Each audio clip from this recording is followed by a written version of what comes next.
The day my grandmother died, I inherited two things: her fortune and her wisdom. Sometimes, she had written in her final letter, "People show their truest selves only when they think you have nothing." I was 23 when I received that letter, along with documents detailing my inheritance: $50 million in diversified investments, real estate holdings across 3 continents, and controlling shares in several major corporations.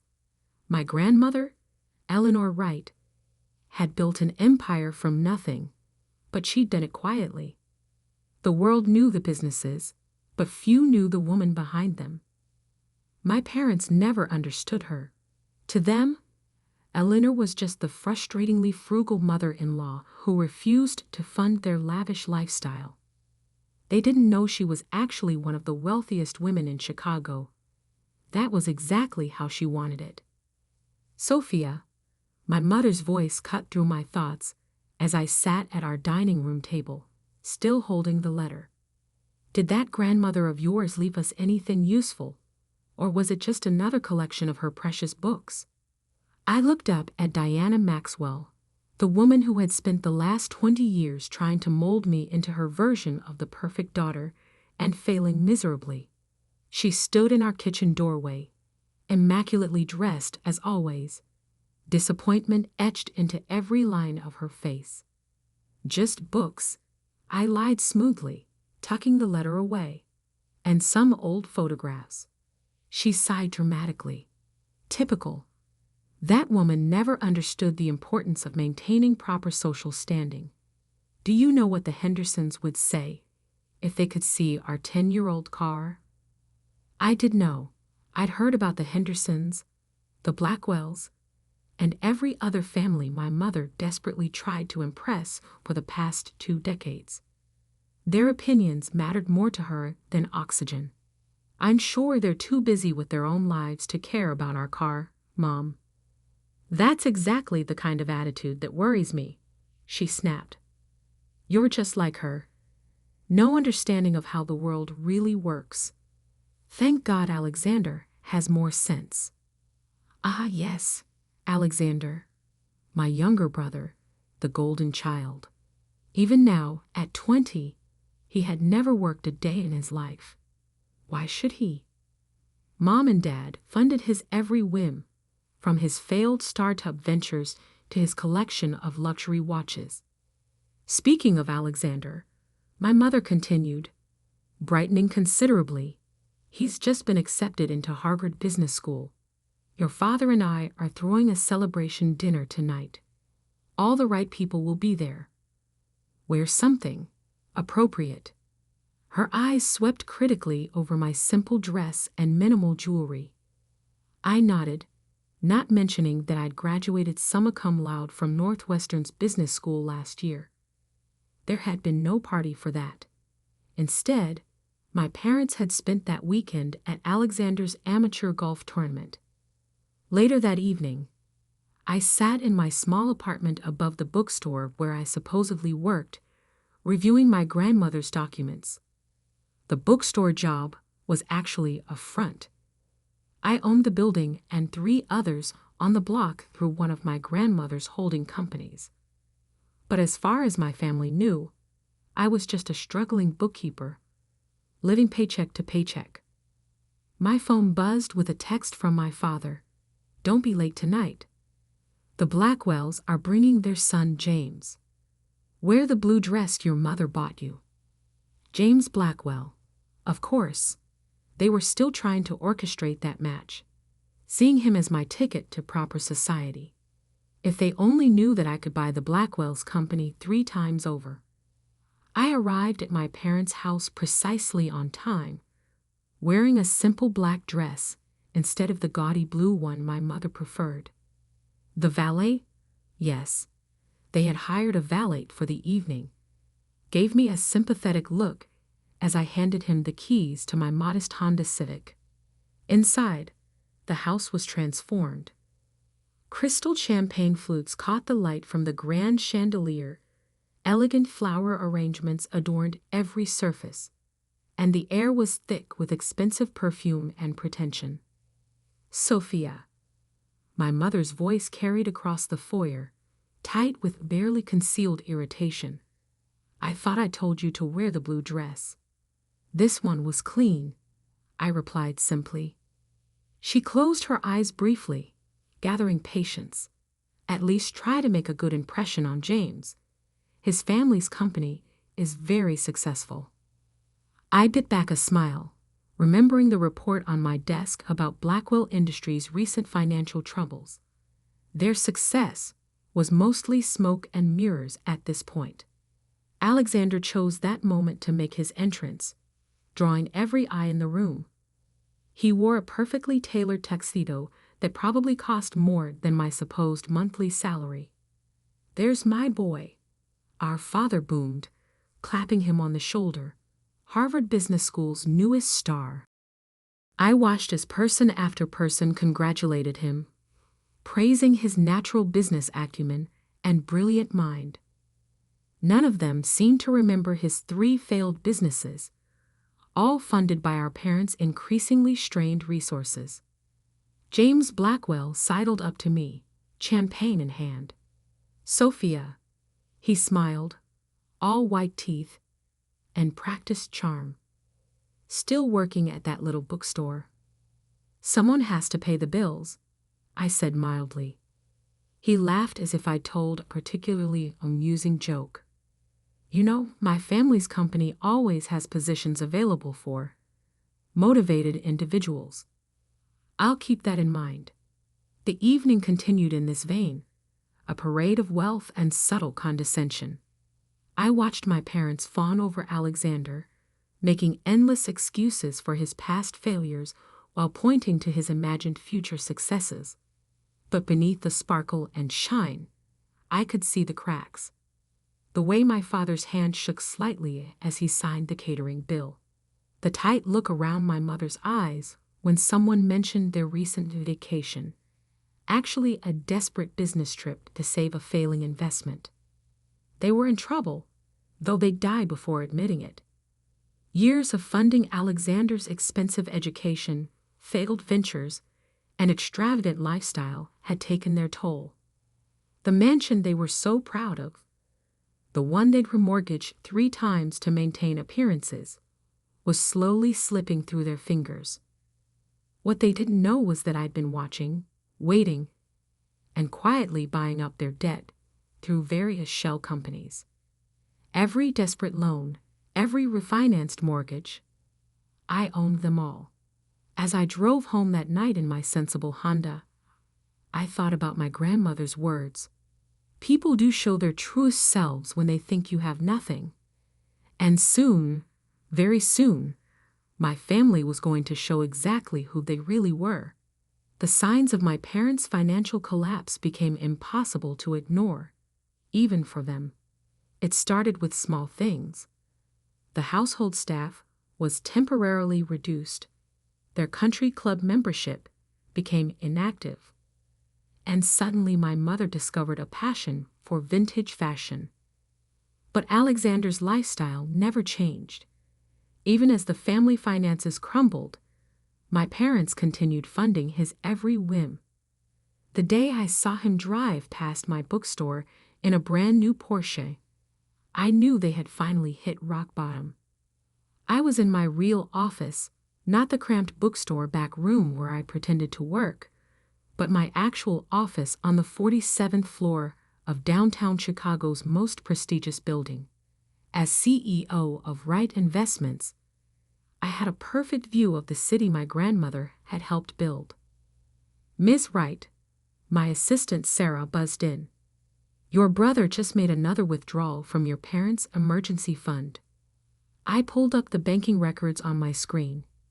There it was, $175,000 transferred to a luxury car dealership. Money they definitely didn't have. "How much do they have left?" I asked, though I already knew the answer. "Less than $50,000, Mom. And their mortgage payment is due next week." I leaned back in my chair, thinking about the careful web I'd woven over the past year.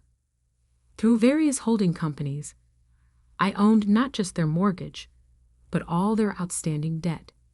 Every credit card, every loan, every desperate attempt to maintain their facade of wealth. I controlled it all. Schedule the foreclosure notices, I instructed Sarah. It's time. The next morning, I arrived at the bookstore early, knowing what was coming. Right on schedule, my mother burst through the door, her designer handbag genuine but last season. Sophia. Her voice was shrill with panic. Something terrible has happened. The bank. They're saying they're going to foreclose on the house. I looked up from the ledger I was pretending to review. What? How is that possible? Your father. There have been some business setbacks. But it's just temporary. We just need a little help. She reached across the counter, gripping my hand. Darling, how much do you have saved? I almost laughed. After years of mocking my little bookstore job, she was now eyeing my supposed savings like a lifeline. Mom, I make $35,000 a year.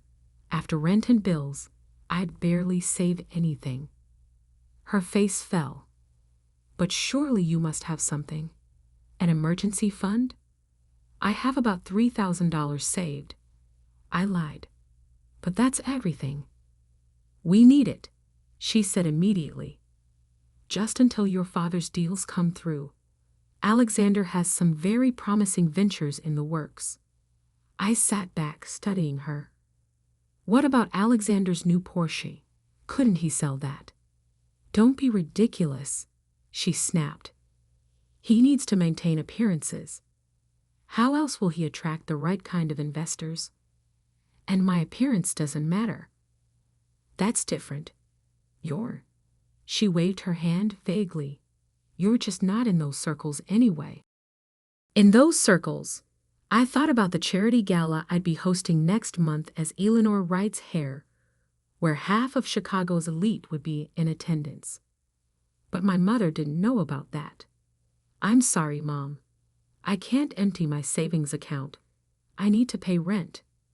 She stood up, anger replacing desperation.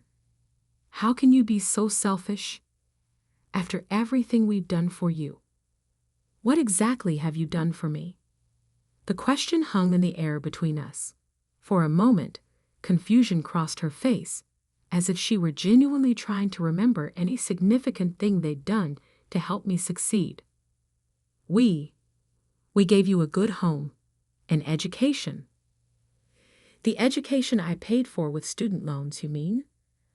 The same loans you refused to help with because you were funding Alexander's third startup. That's not fair. Alexander has vision. He just needs support too. Get out. My voice was quiet but firm. Excuse me. Get out of my store, Mom, and don't ask me for money again. She left in a fury of slammed doors and threats, but I wasn't worried. Everything was proceeding exactly as planned. That evening, I received another call, this time from my father. Sophia, we need to discuss this situation like adults, he began, his business negotiation voice in full effect. Your mother tells me you were quite unhelpful today. I can't give you my savings, Dad. Now listen here, young lady. This family has a reputation to maintain. We can't have the house foreclosed. Do you have any idea what that would do to our standing? To Alexander's prospects? I thought about the foreclosure notices being prepared in my lawyer's office at that very moment. Maybe Alexander could help? He just bought a new Porsche. He must have money. That's different. That was an investment in his future. He needs to project success to be successful. And what about my future? He sighed heavily. Sophia, let's be realistic. You work in a bookstore. Your future is, well, it's already set, isn't it? But Alexander has real potential. The words stung, even though I'd heard variations of them my entire life. I'm sorry, Dad. I can't help. then you're no daughter of mine." The line went dead. I sat in my luxurious office, looking out over the city lights, and smiled. Soon they would learn exactly what kind of daughter I was. The bankruptcy hearing was scheduled for 9:00 a.m. on a crisp October morning. I arrived early, watching from my car as my family pulled up in Alexander's Porsche, apparently the only vehicle they had left. My mother's designer outfit was pristine, but last season. My father's suit looked tired, and even Alexander's usual smirk seemed strained. They hadn't seen me yet, didn't know I was here. As far as they knew, their wayward daughter was still counting pennies at her bookstore. I waited until they entered the courthouse before following. Inside my briefcase were documents that would change everything: proof of ownership, transfer records, and the truth about who really controlled their fate. The bankruptcy courtroom was already filling up. Chicago's elite had come to witness the fall of the Maxwell family. My parents sat in the front row, heads held high despite their circumstances. Alexander slouched beside them, tapping on his phone. "All rise," the bailiff called as Judge Marion Wheeler entered. She was known for her no-nonsense approach to bankruptcy cases, particularly those involving what she called self-inflicted financial wounds. Case number 2847, Maxwell Family Bankruptcy Petition, she announced, reviewing the papers before her. "I see the creditor's representative is present." This was my cue. I stood up from my seat in the back, straightening my channel suit. Not that my family would recognize it as such. They'd never seen me wear anything but off-the-rack clothing. "Yes, Your Honor." Sophia Wright, representing Wright Investments. The reaction was immediate. My mother's perfectly maintained facade cracked as she whirled around. My father's face went pale, and Alexander actually dropped his phone. "Sophia." My mother's voice was barely a whisper. I walked to the front of the courtroom, placing my briefcase on the creditor's table. "Good morning, Mother." "Father." "Alexander." "What is the meaning of this?" my father demanded, starting to rise before his lawyer pulled him back down. Judge Wheeler banged her gavel. "Mr. Maxwell, you will maintain order in my courtroom. Ms. Wright, please proceed." "Your Honor, Wright Investments holds all outstanding debts of the Maxwell family, including their primary residence mortgage, personal loans, and credit accounts. The total sum is approximately $12.7 million. "That's impossible," Alexander blurted out. "Sophia works in a bookstore." I smiled. "Actually, I own the bookstore, along with the building it's in, and most of the block. I'm the CEO of Wright Investments, formerly known as Eleanor Wright Enterprises." The courtroom erupted in whispers. My grandmother had been a legend in Chicago business circles, though few had known her face. "Order," Judge Wheeler commanded.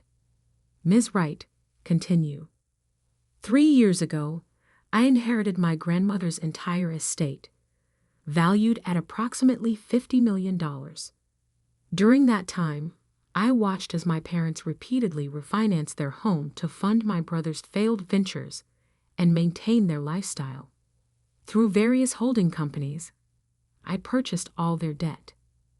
My mother was openly crying now, her carefully applied makeup running.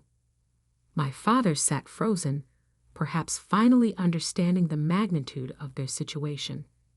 However, I continued, "I'm not here to demand immediate repayment. I have a proposal." I withdrew a document from my briefcase.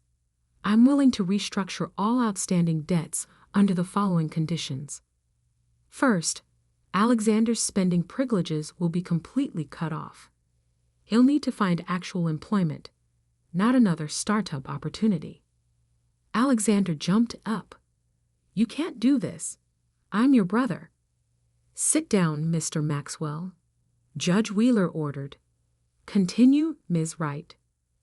Second, my parents will undergo financial counseling and maintain strict budget oversight.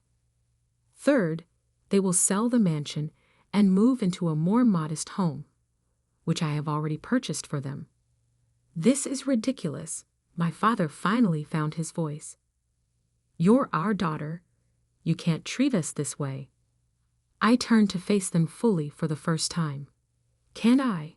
For 20 years, you treated me like I was nothing.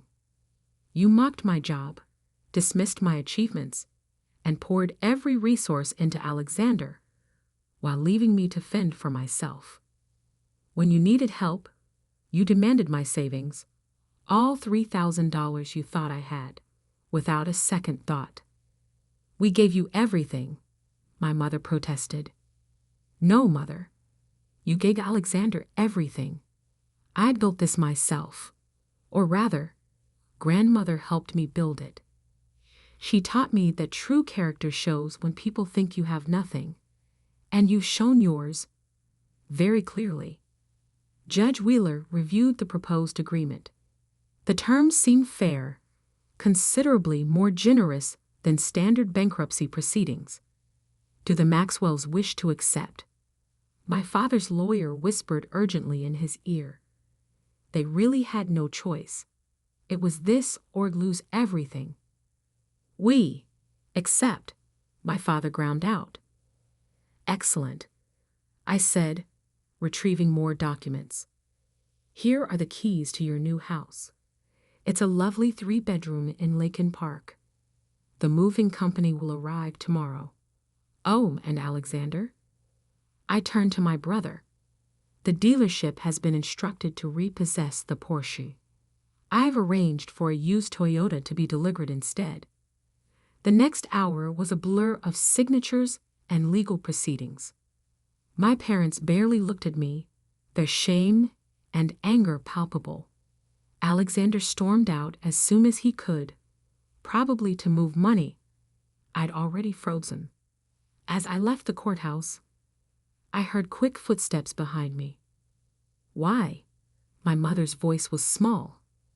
"Why did you let us fall so far before revealing the truth?" I turned to face her. "Because you needed to learn. Money isn't what makes a person valuable, Mother. Neither are appearances or social standing. I wanted you to understand what it feels like to be judged for your bank account rather than your character. And now, will you ever forgive us?" "That depends on you. The house I bought you is nice. Not luxurious, but comfortable. Your new budget is reasonable. Not extravagant, but adequate. What you do with this second chance is up to you." I walked to my car, not the Honda Civic they were familiar with, but a sleek Mercedes I'd kept hidden until now. "Oh, and Mother," I called back. "That blue dress you wanted me to wear to Alexander's party, I bought the company that makes it last year. They've discontinued that particular style. It was hideous." The look on her face was worth every second of the past 3 years. 3 months later, I sat in my office reviewing reports. My parents had actually stuck to their budget, attending financial counseling without complaint. Alexander had finally taken a real job, entry level, of course, and was learning what actual work felt like. On my desk sat a new photo frame containing an old picture of my grandmother and me in front of her favorite bookstore, the same one I now owned. Her words from that final letter still rang true. Sometimes people show their truest selves only when they think you have nothing. But she had taught me something else too. Sometimes the greatest power lies not in wealth itself, but in choosing when to reveal it.